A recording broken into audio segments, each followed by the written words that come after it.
मगध राज्य में एक सोनापुर नाम का गांव था। उस गांव के लोग शाम होते ही अपने घरों में आ जाते थे और सुबह होने से पहले कोई भी घर के बाहर कदम नहीं रखता था।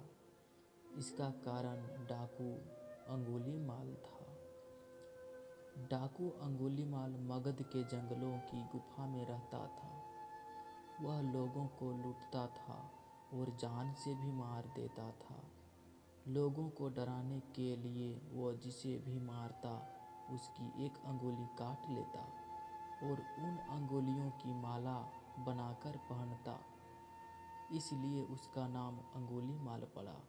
गांव के सभी लोग उसे परेशान थे। कैसे इस डाकू के आतंक से छुटकारा मिले। एक दिन गौतम बुद्ध उस गांव में आए। गांव के लोग उनकी आवाभगत करने लगे। गौतम बुद्ध ने देखा कि गांव के लोगों में किसी बात को लेकर दहशत फैली हुई है। तब गौतम बुद्ध ने गांव वालों से इसका कारण पूछा। ये सुनते ही गांव वालों ने अंगुलीमाल के आतंक का पूरा किस्सा सुनाया। अगले ही दिन गौतम बुद्ध जंगल की तरफ निकल गए। गांव वालों ने उन्हें बहुत रोका पर वो नहीं माने। बुद्ध को आते देख अंगुलीमाल हाथों में तलवार लेकर खड़ा हो गया, पर बुद्ध उसकी गुफा के सामने से निकल गए। उन्होंने पलटकर भी नहीं देखा। अंगुलीमाल उनके पीछे दौड़ा, पर दिव्य प्रभाव के कारण वह बुद्ध को पकड़ नहीं पा रहा था। तो थक हार कर उसने कहा, रुको। बुद्ध रुक गए और मुस्कुराकर बोले, मैं तो कब का रुक गया, पर तुम कब ये हिंसा रोकोगे। अंगुलीमाल ने कहा, सन्यासी, तुम्हें मुझसे डर नहीं लगता। सारा मगध मुझसे डरता है। तुम्हारे पास जो भी माल है निकाल दो, वरना जान से हाथ धो बैठेगा।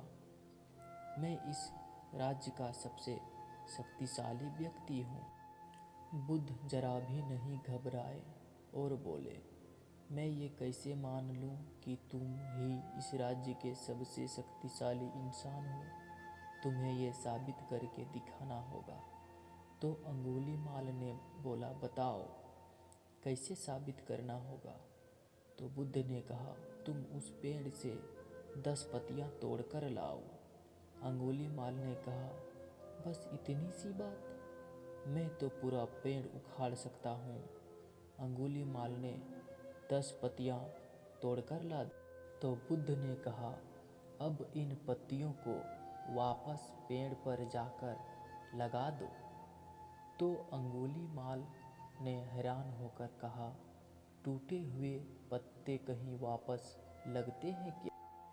तो बुद्ध बोले, जब तुम इतनी छोटी सी चीज को वापस नहीं जोड़ सकते तो तुम सबसे शक्तिशाली कैसे हुए।